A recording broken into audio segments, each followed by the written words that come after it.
قد كفاني علم ربي من سؤالي واختياري. Orang yang bersolawat dapat rahmat dari Allah. Orang yang bersolawat kelak tempatnya paling dekat dengan Rasulullah nanti di hari kiamat. Orang yang banyak bersolawat akan mendapatkan syafaat daripada Rasulullah Sallallahu Alaihi Wasallam. Orang yang memperbanyak solawat, hajat-hajatnya dikabulkan. Kalau kesusahan, diberikan jalan keluar sama Allah. Berkatnya solawat. Berkatnya solawat itu macam-macam. Yuqdhal hawaij, dia punya hajat yang banyak. Kalau dia perbanyak solawat kepada Rasulullah, hajat-hajatnya dikabulkan oleh Allah Subhanahu Wa Taala. Sehingga dalam hadisnya banyak Nabi mengucap aktsiru, perbanyaklah solawat.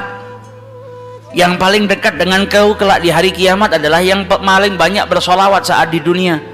Para ulama menjelaskan al-iktsar, memperbanyak solawat itu paling sedikit dari kategori perbanyaklah solawat. Minimal kau baca 300 kali solawat dalam sehari semalam, jangan kurang, supaya bisa masuk dalam kategori orang yang memperbanyak solawat kepada Rasulullah Sallallahu Alaihi Wasallam. Apalagi di zaman-zaman seperti ini kita sudah harus lebih banyak bersolawat, dan solawat itu zikir. Al-Imam Abdullah bin Abil Haddad mengatakan Allah itu tahu manusia itu gampang bosenan, makanya Allah Subhanahu Wa Taala memberikan ketaatan itu macam-macam bentuknya.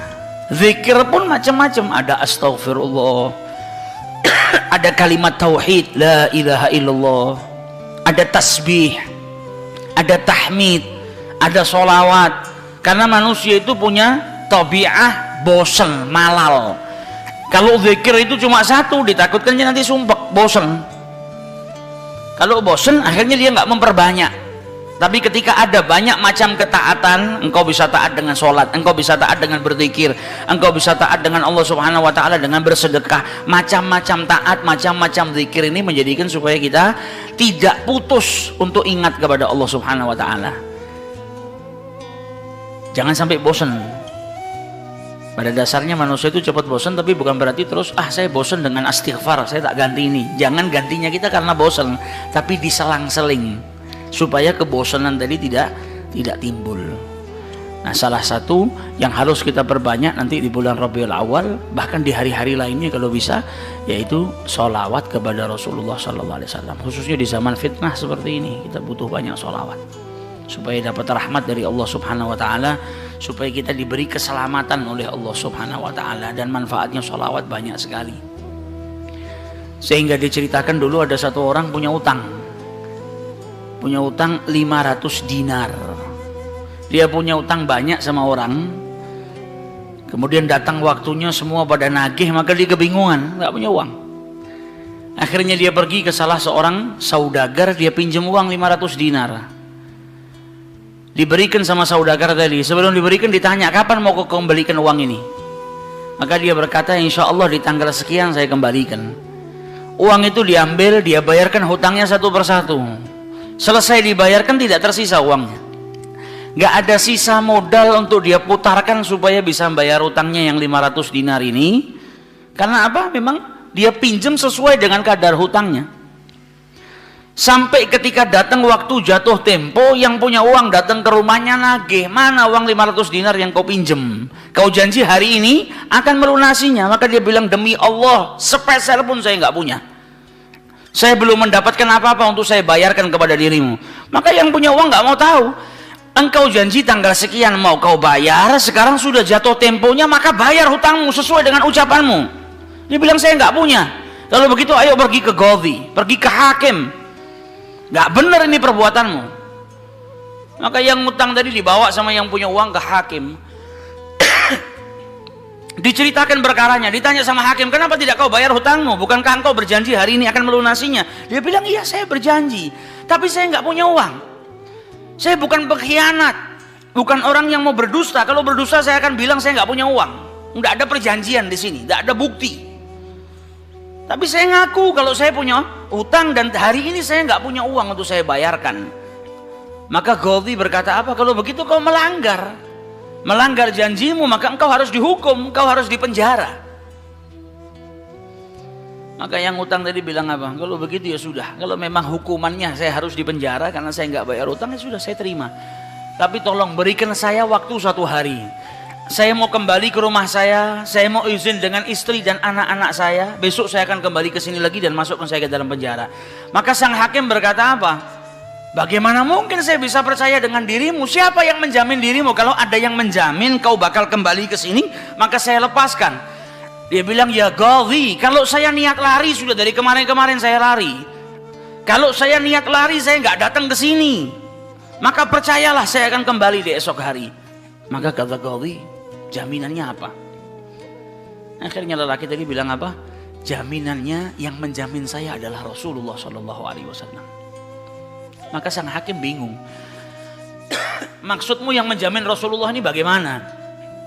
Dibilang, ya hakim, kalau saya besok nggak kembali ke tempat ini, saya bersedia ditolak menjadi umatnya Nabi besar Muhammad SAW. Ini tidak main-main sumpahnya. Dan ini bukan sembarang orang, memang orang yang soleh.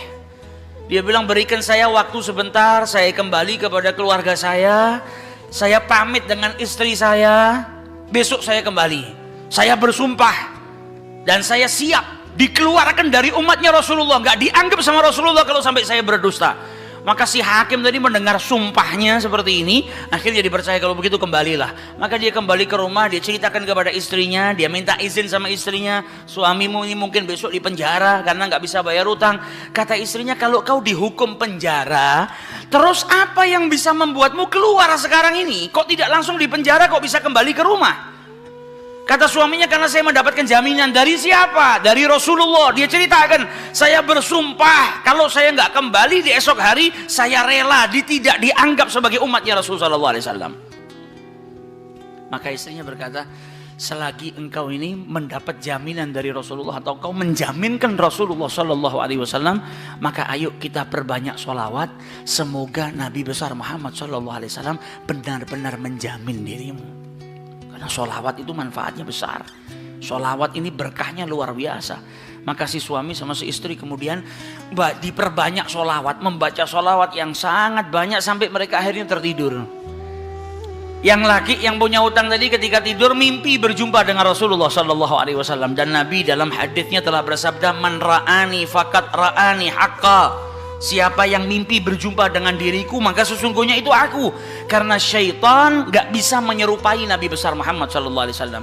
Dan orang yang dalam hatinya ada mahabbah, orang yang rindu, orang yang membersihkan dirinya, orang yang memang benar-benar ingin berjumpa dengan Rasulullah SAW, akan diperjumpakan oleh Allah Subhanahu Wa Taala dalam mimpinya ataupun dalam keadaan yaqdhatan. Karena Nabi pun menjelaskan ada orang-orang yang bisa melihat Rasulullah SAW dalam keadaan sadar. Sebagaimana dulu diriwayatkan ada seorang santri kepingin ketemu sama Rasulullah, pingin mimpi.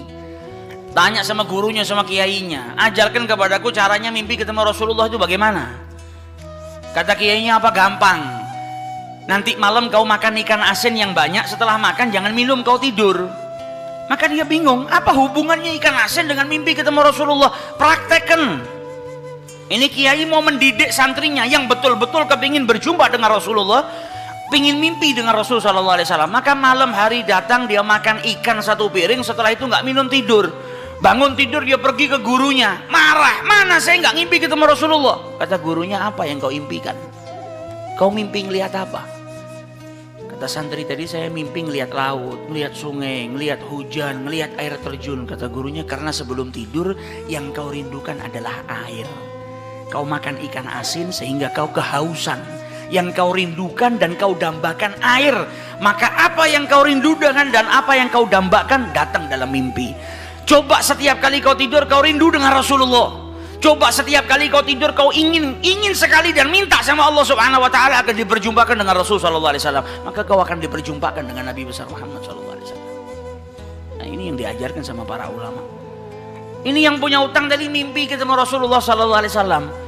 Dalam mimpinya apa kata Rasulullah? Kau jangan takut, jangan gelisah. Orang yang mahabbah, baca sholawatnya bukan sekedar baca, tapi baca dari lubuk hatinya, baca dengan penuh kecintaan.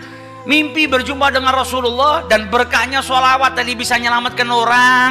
hajat-hajatnya bisa dikabulkan, dapat pertolongan dari Allah Subhanahu wa taala. Maka dalam mimpinya Rasulullah bilang apa? Besok pagi kau pergi, idhab ilal wali, pergi ke gubernur di tempatmu itu, bilang sama gubernur tadi, Rasulullah mengucapkan salam kepadamu, dan sampaikan kepada si gubernur, kalau setiap hari dia bersolawat kepada Rasulullah sebanyak 1000 kali, itu solawatnya sampai kepada Nabi Muhammad.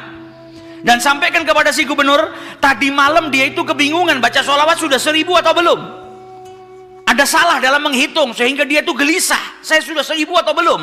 Maka sampaikan kepada gubernur itu bahwasanya solawatnya sudah sampai 1000, jadi dia nggak perlu gelisah. Bangun dari tidur, dia mau kembali ke Ghazi, tapi sebelumnya dia pergi ke wali, pergi ke gubernur tadi. Sampai di rumahnya gubernur, dia sampaikan, wahai wali, wahai gubernur, Rasulullah menitipkan salam kepadamu. Kaget dia. Orang yang selama ini dia solawati, gubernur ini gubernur yang cinta kepada Rasul Sallallahu Alaihi Wasallam, tiba-tiba ada orang yang datang bawakan salam dari Rasul Sallallahu Alaihi Wasallam.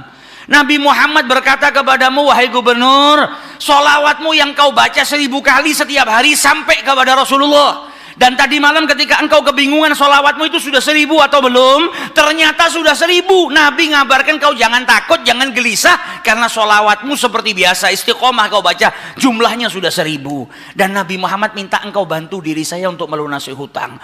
Maka saking gembiranya dapat salam dari Rasulullah, dapat kabar kalau solawatnya yang selama ini dia baca sampai kepada Rasul Sallallahu Alaihi Wasallam. Ditanya utangmu berapa? 500 dinar. Diambilkan 500 dinar dari Baitul Mal. Setelah itu diambilkan lagi 2.500 dinar dari uang pribadinya. Ini hadiah buat dirimu karena kau datang bawa kabar gembira kepadaku, yaitu Rasulullah Sallallahu Alaihi Wasallam mengucapkan salam kepadaku. Mahabbah. Kita belum tentu, kalau mungkin andai ada orang yang mimpi berjumpa dengan Rasulullah, kemudian Nabi mengucapkan salam kepada kita, belum tentu kita bahagia sampai bisa mengeluarkan harta seperti itu. Tapi orang-orang yang mahabbah, kecintaannya sama Rasulullah luar biasa. Maka dia pulang dari rumahnya si gubernur tadi bawa uang 3.000 dinar. Utangnya cuma 500 dinar. Berkat sholawat dia bisa melunasi hutangnya. Maka dia pergi ke rumah qadhi, sebagaimana janjinya dia akan kembali. Dia ketuk pintu rumah qadhi, maka qadhi tadi ketika buka pintunya langsung memeluk orang tersebut, nangis yang luar biasa dan berkata apa? Alhamdulillah, berkat dirimu tadi malam saya mimpi ketemu Rasulullah Sallallahu Alaihi Wasallam. Kata Rasulullah apa? Kalau engkau membantu orang yang punya utang itu untuk melunasi hutangnya, maka aku akan membantumu kelak di hari kiamat. Diambilkan uang 500 dinar diberikan kepada orang tersebut. Sampai Ghazinya pun diimpiin sama Rasulullah Sallallahu Alaihi Wasallam. Keluar dari rumahnya Ghazi bawa uang berapa? 3.500 dinar. Dia pergi ke tempat orang yang dia utangi mau bayar utangnya. Ketika sampai di rumah orang tersebut, orang yang dia utangi tadi sudah berada di depan rumah nunggu kedatangannya. Ketika ini yang punya utang datang, langsung dipeluk, dicium, sambil menangis mengucapkan terima kasih, berkat dirimu tadi malam saya mimpi ketemu Rasulullah. Kata Rasulullah, kalau kau bebaskan utangnya fulan, kelak kau akan aku bantu, aku berikan syafaat kepadamu di hari kiamat. Utangmu jangan dibayar, dan ini ada hadiah untukmu 500 dinar. Berangkat dari rumah punya utang 500 dinar. Berkat mimpi berjumpa dengan Rasulullah, utangnya terlunaskan dan ada tambahan 4.000 dinar. Berkat apa? Berkat sholawat yang dibaca kepada Rasulullah Sallallahu Alaihi Wasallam. Jadi kita kalau baca sholawat ini bukan hanya berkahnya nanti di akhirat, bukan hanya nanti kita dapat syafaatnya Nabi, bukan hanya nanti kita dapat tempat yang dekat dengan Rasul Sallallahu Alaihi Wasallam. Bahkan di dunia kalau kita ada situasi yang tidak menyenangkan, ada masalah, ada apapun, semuanya bisa hilang berkah daripada sholawatnya yang kita baca kepada Rasulullah Sallallahu Alaihi Wasallam. Karena satu sholawat dibalas dengan 10 rahmat. Satu rahmatnya Allah, kita punya masalah sebesar apapun bisa hilang kalau kita mendapatkan satu rahmat dari Allah Subhanahu Wa Taala.